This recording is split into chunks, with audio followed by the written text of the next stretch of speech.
Alors avec nous sur ce plateau, Jacques Rupnik, vous êtes spécialiste de l'Europe centrale et orientale, vous êtes aussi né à Prague et surtout vous avez été le conseiller de Václav Havel à la présidence tchèque dans les années 90. Un président malgré lui, vous êtes d'accord avec cette définition ?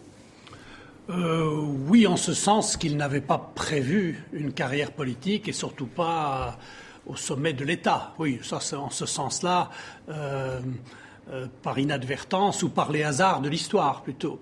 Malgré lui, quand même pas, parce que quand on est dans le combat politique, et après tout la dissidence était une forme de combat politique, qu'on paye de sa personne, on va en prison, et lorsque les révolutions arrivent, eh bien entendu, il faut être prêt à assumer son destin. Et dans ce moment-là, il ne s'est pas posé 36 questions, il y est allé jusqu'au bout. Il a refusé l'exil, il est entré en dissidence. Et c'est lui qui s'est imposé lors de cette révolte de velours. Comment vous l'expliquez aujourd'hui ? Il s'est imposé parce que, disons, 68, l'invasion soviétique, l'écrasement du printemps de Prague, ça a été un grand traumatisme.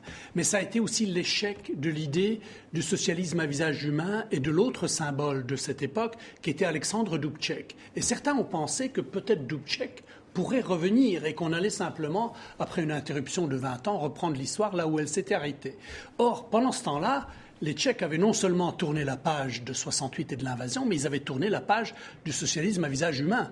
Et ce qu'ils voulaient, c'est non pas la démocratie dans le cadre d'un régime socialiste, mais ils voulaient tout simplement la démocratie sans adjectif du tout. Et Václav Havel représentait cet espoir-là, cette rupture avec l'ancien régime. Alors c'était un président atypique, un président philosophe, écrivain, ses écrits et sa politique, tout a toujours été très lié, indissociable ?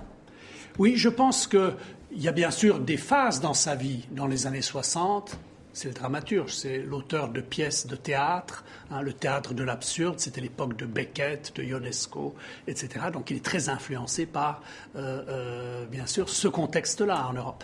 Mais son théâtre est déjà une critique du langage officiel, du pouvoir, etc. Ensuite, après 68, c'est l'époque de la dissidence. Donc là, il est déjà écrivain, mais beaucoup plus engagé dans le combat pour la liberté d'expression, pour les droits de l'homme, etc., etc. Et puis, il y a une troisième phase qui est le président, l'homme d'État. L'homme de lettres devient homme d'État. Et bien sûr, vous pouvez avoir comme ça les trois phases l'une après l'autre, ou vous pouvez voir le lien qu'il y a entre elles. Parce que l'écrivain, il était déjà engagé dans la chose publique. Le dissident, il était à la fois écrivain et à la fois politicien. Et bien entendu, le président n'a pas cessé d'être écrivain. Il écrivait tous ses discours. Et à peine avait-il quitté le pouvoir, il a écrit une pièce de théâtre. Sa dernière œuvre, c'est une pièce de théâtre. Il l'a même réalisé aussi. Il l'a réalisé, il en a fait un film. J'espère qu'il va passer en France. Et ça s'appelle Le Départ. Et c'est le jour de son départ, qu'on évoque ce film et ce départ auquel il avait réfléchi et auquel il a... Alors, on voit aussi l'éternel dissident, l'éternel défenseur des droits de l'homme. La semaine dernière encore, il recevait le Dalai Lama. Ça aussi, ça l'a toujours porté. Cette envie de défendre les droits de l'homme, c'est vraiment constitutif de sa personne. Oui, je pense cette idée que il y a certains principes auxquels il faut être prêt à sacrifier son confort du moment. Et que cette idée-là, elle vaut même dans les situations les plus désespérées. En 1977, quand il crée la Charte 77, les dissidents se lancent. Personne ne veut miser sur eux. Il n'y a pas un diplomate occidental qui aurait misé un centime, un kopek, comme on dit, sur leur chance. Et 10 ans après, une décennie plus tard, il est président.